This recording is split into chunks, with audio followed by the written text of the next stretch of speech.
Hello दोस्तों आज का टॉपिक है crude oil prices and OPEC.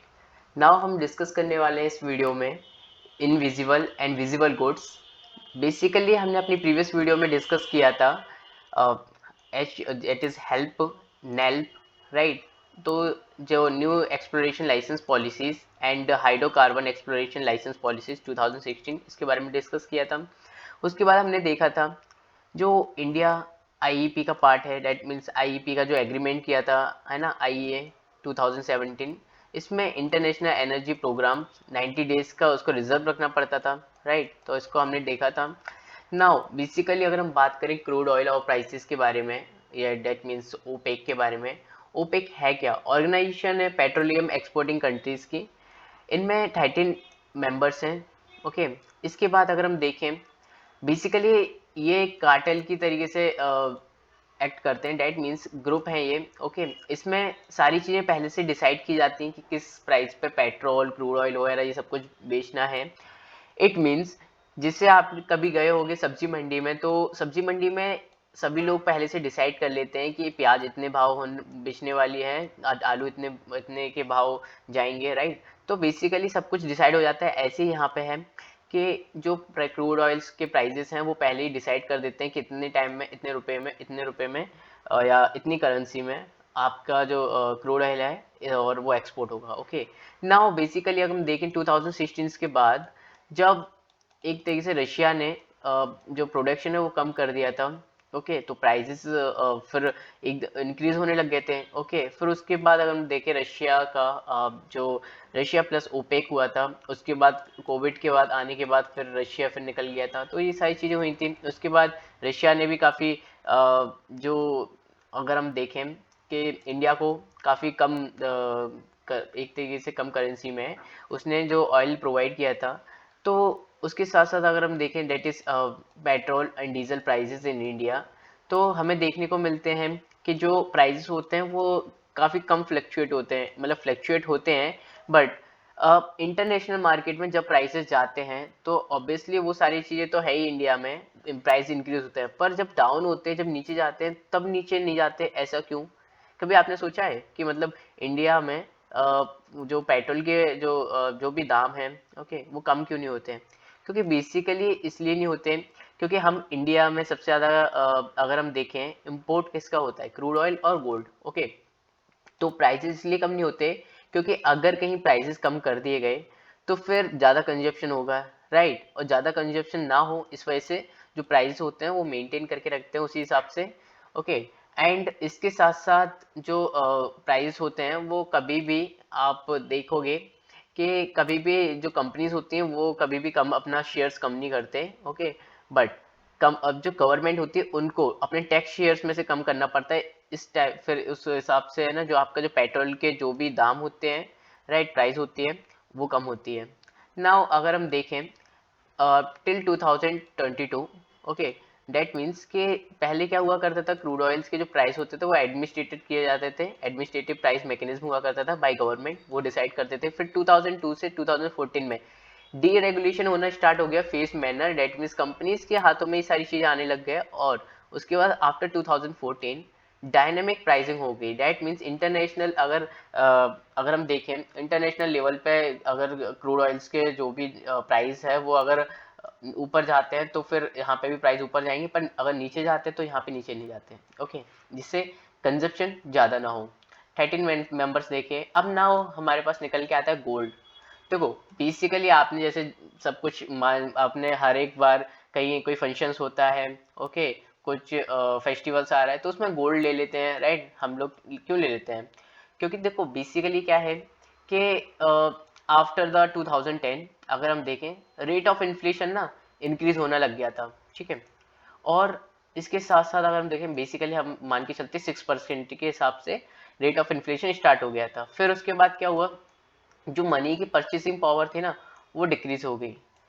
Means जैसे अगर हम देखें पहले क्या हुआ करता था कि 35,000 में हमें 10 ग्राम जो भी गोल्ड होता था ना वो मिल जाता था, पर नाव अगर हम देखें तो 60,000 में कहीं आपको मिलता है। ओके, तो ये क्या है, ये परचेसिंग पावर ही तो हुई आपकी डिक्रीज हुई।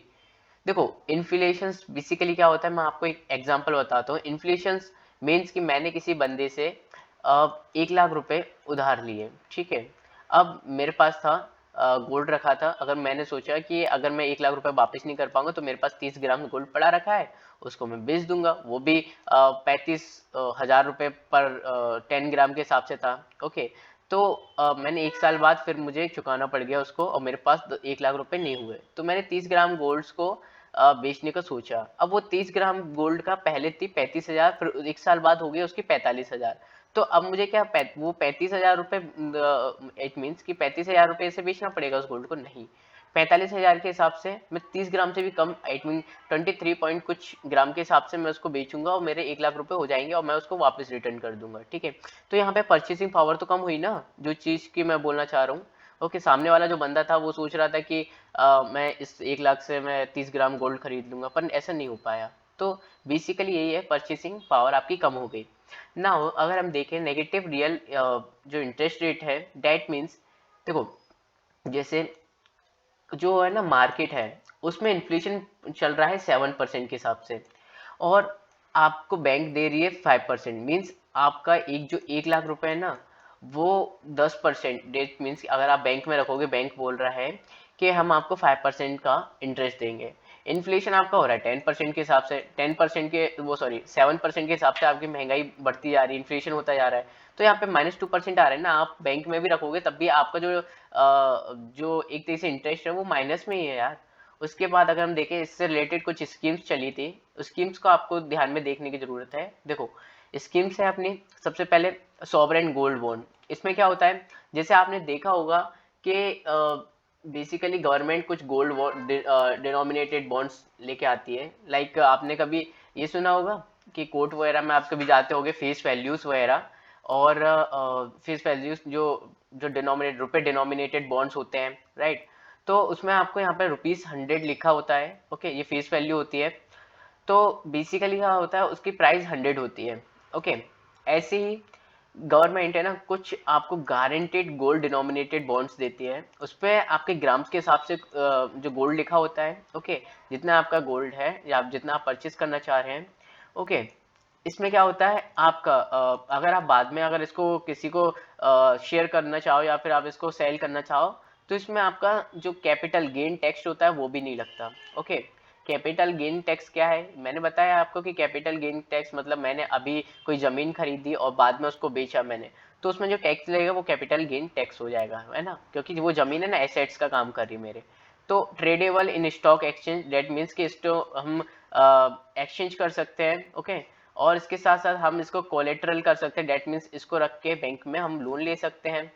और कैन बाई मतलब एक पर्सन है ना 4 kg मैक्सिमम परचेज कर सकता है, राइट।